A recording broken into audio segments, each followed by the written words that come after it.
यानंतर बातमी नाशिक लोकसभेची। नाशिक लोकसभेच्या मैदानामध्ये एक नवा ट्विस्ट आलेला आहे। नाशिकमधून शांतिगिरी महाराजांनी शिवसेना शिंदे गटाकडून अर्ज भरलाय, मात्र त्यांना पक्षाकडून एबी फॉर्म मिळालेला नाहीये।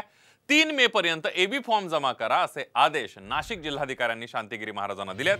दरम्यान आपल्या उमेदवारी अर्जावर शिंदे गटाचं नाव भरणाऱ्या शांतिगिरी महाराजांनी आपली शिंदेंसोबत चर्चा झाली नसल्याचं म्हटलंय।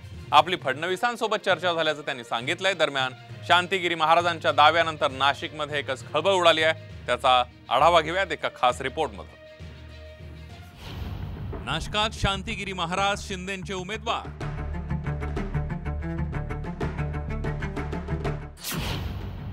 शांतिगिरी महाराजांनी शिवसेनेकडून अर्ज भरला।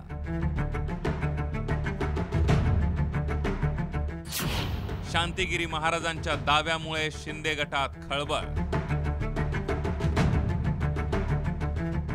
नाशिक लोकसभेच्या जागेसाठी महायुतीत रस्सीखेच सुरू असताना शांतिगिरी महाराज यांनी सगळ्यांनाच धक्का दिला। नाशिकच्या गोदाघाट परिसरात शांतिगिरी महाराजांनी जोरदार शक्ती प्रदर्शन केलं। यानंतर शिवसेना शिंदे गटाकडून अर्ज भरल्याचं सांगून महायुतीची दांडी गुल केली आहे। कुठल्या शिवसेनेच्या माध्यमातून आपण फॉर्म भरलाय? श्री एकनाथजी शिंदे गट त्यावेळेला मुख्यमंत्री साहेबांनी शिंदे साहेबांनी शांततेने आमचे जे मुद्दे होते या निवडणुकीमधले भक्त परिवाराचे ते सर्व त्यांनी ऐकून घेतले आणि त्यांची सुद्धा त्यांनी काही ज्यांचे मुद्दे मांडले ते सुद्धा आम्ही शांततेने ऐकले।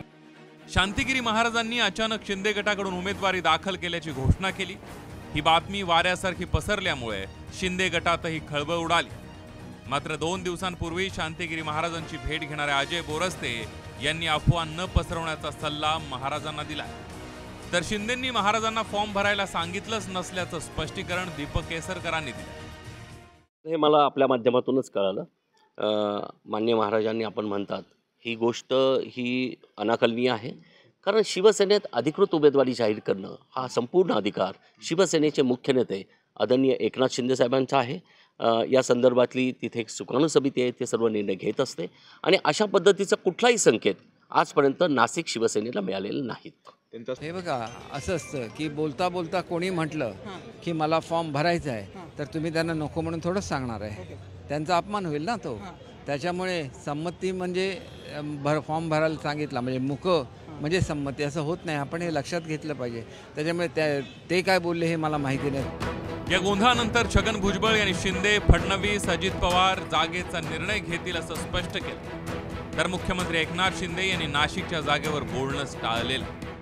शिंदे, फडणवीस आणि अजित पवार ते बसून सोडवतील, ते नाव जाहीर करतील, त्यावेळेला बघू। ते ज्यांचं नाव जाहीर करतील त्यांचं काम आम्हाला सगळ्यांना करायचं आहे। बाकी तोपर्यंत जे आहे सगळे लोक येणारच, विरोधी पक्षाचे येणार, ज्यांना वाटतं की शिवसेनेचं तिकीट मला मिळणार। आता नाशिकचं मी नंतर बोलतो, मुंबईचं आता बोलूया। आता नाशिकचं मी नंतर बोलतो, मुंबईचं आता बोलूया। आता नाशिकचं मी नंतर बोलतो, मुंबईचं आता बोलूया।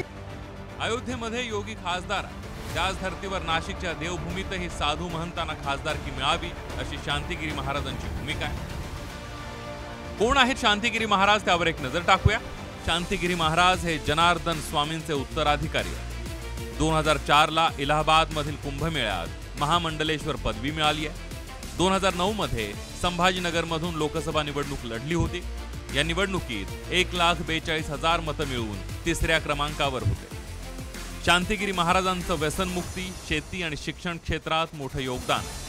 राज्यातील 13 ते 14 जिल्ह्यांमध्ये जय बाबाजी भक्त परिवार सक्रिय। शांतिगिरी महाराजांनी एकनाथ शिंदेंची भेट घेऊन उमेदवारीची मागणी केली, मात्र शिंदेंनी उमेदवारी न दिल्यामुळे शांतिगिरी महाराजांनी अपक्ष लढण्याचा निर्णय घेतला।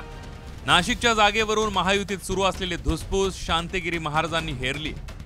ही संधी साधून त्यांनी शिंदे गटाकडून अर्ज भरल्याचा बॉम्ब टाकला आणि सगळ्यांनाच खडबडून जागं केलं। या सगळ्या अफवा असल्याचं सांगून शिंदे गटानं तुर्तास वेळ मारून नेली आहे।